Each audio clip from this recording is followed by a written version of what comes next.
Kevin, right here to your left. Yep. Fight number 4 of the year. You're the first to hit that mark. Yeah. Exactly what you want, I assume. But did you think you would get a turnaround this quickly after the last one? Oh, yeah, 100%. Honestly, it took a little longer than I thought. And this is kind of a makeup, right? We were supposed to have this fight a few years ago on probably one of the craziest fight weeks in UFC history. Yeah, believe it or not, we were supposed to have it once before that as well. I actually blew my shoulder out that time, found out what that PRP or whatever the hell that shit is all about. Plasma sucked.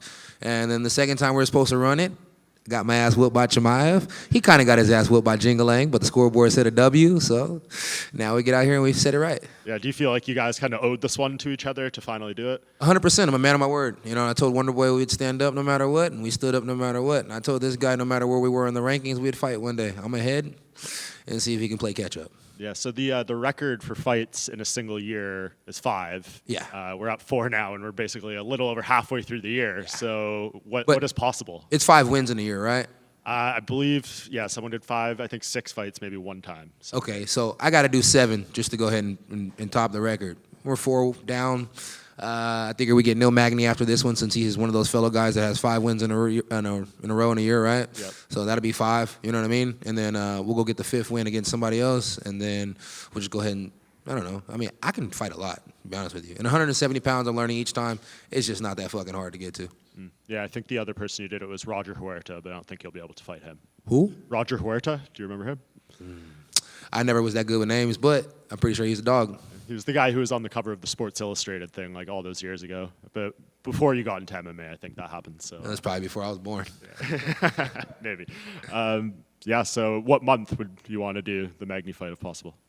So I'd like to fight the week after El Noche. Or 2 weeks after El Noche. I would like to fight on El Noche, but I can fight like a week after, 2 weeks after, or even 2 weeks before. I just want to fight around that time so I can make some money in the city of Texas just doing sponsorship stuff. And then after that, you could give me another one right before Thanksgiving, and then give me another one right before Christmas, and that'd be a good year. And I mean, if you win all those fights and do all that, like, are we going into 2026 talking about you fighting for the title pretty soon? No, I think I'm going to do all that and still be trying to fight Colby next year. Is that, I know you called for him last time. Was there any movement, any talks of like UFC interested in this fight? No, first he was like, when he thought he could fight Patty and go down a weight class, he was 100% healthy. As soon as they said my name, vaginal muscle tore. So you know how that goes. It takes about like 8 to 12 weeks to heal. So not an easy process. What did you think of him calling out Patty? Did you think that was kind of in bad taste? No, I thought it was, a great call out. Patty has a hell of a name, and it's like I used to fight at 85 and now I fight at 70. And Kobe's not that big of a welterweight, so maybe he's realizing he needs to get his ass down to 55. You could always fight him at the White House. Yeah, that'd be pretty cool. I mean, I'd be down for that, Do you think, are you into that sort of thing, like those special events that you mentioned about Noche? The White House is obviously starting to come with a thing of its own. Would you like to fight on those sort of stages? Do you find that sort of stuff fun? Yeah, I mean, dude, I'm not a championship fighter by any means, so I'm damn sure a prize fighter. So anytime it's a prize there, I'd like to fight, yeah. Whether it means the sickest shirt they're making for the year or a brand new pair of shoes, anything that entice me a little bit, I'm an easygoing guy. And as long as my check's good, I'm good. With your activity, I find it interesting how you stay so disciplined and consistent in the gym, right? You see a lot of guys, they fight, then they kind of fuck off for a few weeks. Why do you stay so consistent? What is it about you that you think differs from these other guys? So back in the day, coming up where I come up from is just like kicking it on the block, right? So in the morning time, I might go get like a serious practice in because that's just where I got to be at for practice. And then in the afternoon, all your bros might be at the gym. Or it might be vice versa. You might go kick it with the bros in the morning, and then you have to go get a serious practice at night. So it's just a lifestyle. It's the same lifestyle I was living before I got into fighting dudes on the block. Now I'm just fighting dudes inside the octagon. It's the same exact thing. I get to train and have fun training because usually I'm hanging out with the bros. And all of my mitt holders I get along with, whether it's Coach Bobby, whether it's Coach Bob, whether it's my cousin Chico, whether it's Coach DP. I love my mitt holders, and I love hitting mitts. So that practice is an easy practice, and then the one practice that I usually don't look forward to is wrestling. And we all know I fucking hate wrestling, but it's part of the job, so we get it done.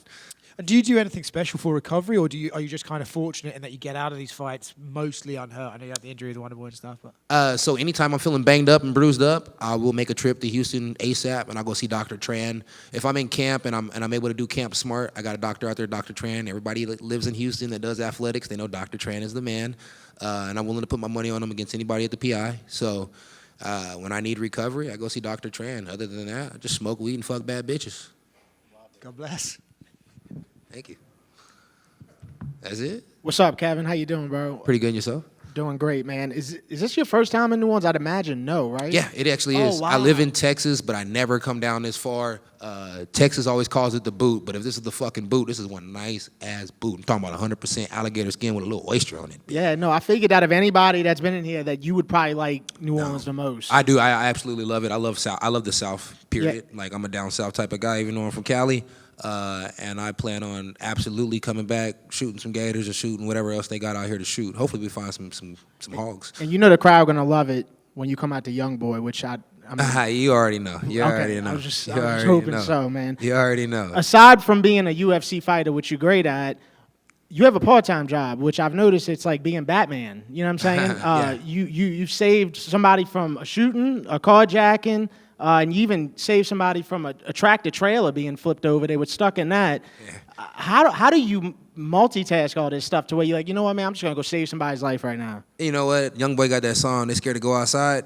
I'm just never scared to go outside. I'm just always out there, man. So it's like, I'm going down the road, I see something, most people just keep going, I stop. You know what I mean? It's like, I remember we were going to a hunt out in New Mexico. I had my uncle with me, and I had my boy with me. And it's funny, growing up, I always wanted to be Batman. And my uncle always said, if I'm Batman, he gonna be Robin. You know what I'm saying? And we're driving down the street, you know, blunt fired up, having a good old time. Kids don't smoke and drive. And I seen a car flip over. We pull over, get out the car. The 18-wheeler that kind of was in the way that made the car flip, they pulled over. Everybody got out the car. It was good people. You see one person pull over, another person pulls over. We got out. We crowbarred the door open, got the kids out, blood everywhere all over the car. This is over a year ago. I just don't tell you guys about it. So yeah, Batman, Robin, and that day we had Green Arrow with us, so it was a good fucking day. But shit happens all the time. Last question: how are the cows doing? Cows are doing good. We got some babies out there. I actually need to get out there more often with all these fights you guys are giving me. It's kind of hard to get out there, but hey, you guys are gonna be watching this video, and if anybody lives in Tacoma, Texas, want to make an extra $200 a month, I don't pay a lot. I got a Jewish manager for a long time, so I am a little bit cheap. You can go ahead and get out there and check on my cows. I give you $200 a month. It's not a lot, but if you love the farm life, you'll love it. Thank you, bro. You the man. No problem. Hey, Kev, in Embedded, Coach Perkins had said that this camp, he had seen you do some of the best work in any camp, but also he said that this is the best year he's seen you in terms of work. Do you feel the same, and what maybe has been some of those key factors that have maybe helped you hit a new stride? Yeah, I mean, I'm doing this run at welterweight, trying to get the most fights I can in a year, most wins I can in a year at welterweight. It was crazy. When I did it at 85, you would think since I had no weight cut whatsoever that it would have been an easy year. But for some reason that year, I had knee braces on my knee when I fought the dentist dude. And then, a couple of the other fights, I was banged up. And I was supposed to fight D-Rod that year, and my shoulder ended up going out. It's like I had a lot of bangs and bruises in 2020, and then I'm doing the same thing out here in 2025, and we got to know I'm 5 years older, and I feel way better. So I guess black really don't crack, and I don't plan on wrinkling, so I'll be all right. On your Instagram recently, I feel like you've been putting in a lot of effort in terms of like meet and greets. You want to travel, you want to do a lot of stuff like that. Obviously, the fans love watching you talk on your Instagram.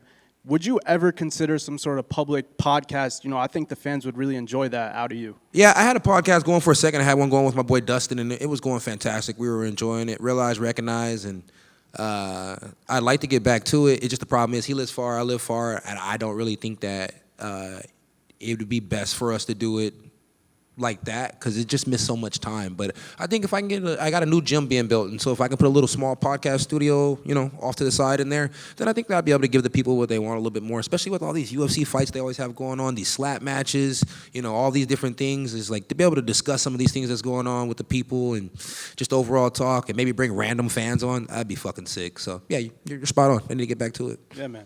Thank you. No problem. Kevin, Devin Johnson, I just wanted to ask, what led to your transition from maybe street fighting into focusing on becoming a professional fighter? I got kicked out of high school, and then I went to this continuation school, and there was this dude named Mark Seafood Kennedy. And when I went in there, I said, all these guys are doing this fake fight. And I remember he hit me with a punch called a thrust punch. And I was like here at this part of the classroom, then I was over here on this part of the classroom. And I was like, whoa. So then I got up, and I ran back out the dude, and he just completely kicked my ass. And so that's when you guys were like, you weren't like amazed that Wonder Boy kicked your ass? No, old people always kick my ass. You know what I mean? He whooped me so bad that day that I was just addicted. And so after that, I just couldn't stop training martial arts. Kung Fu from then on out. Kevin, let's say at the end of the year, Joshua Van in the December pay-per-view, say he wins a title, you win your 6th fight of the year. What does that sound like? Is that what you envision? Yeah, honestly, that'd be the way for me to set the record. That'd be the way for me to break the record. I mean, if you know, you know. I train in Houston nonstop. I train at Main Street in the morning, and I train at 4 Ounce at night. So it's for me to see, you know, Josh Van get that title shot at the end of the year. You know, it would be a really, really sick card if you put Derek Lewis versus Tom Aspinall on that card, and then Josh Van versus Pantoja on that card, and then me versus whoever the fuck sucks in the welterweight division on that card. That way I can guarantee a win. That'd be a fantastic night and a hell of a way to end the year. So, yeah, if you guys need a way to make December 3rd, Mick and Sean, put a few fights out there. There it is. Sounds like a plan. Yes, sir. All right, guys. Appreciate you guys. Have a good one. Enjoy NOLA.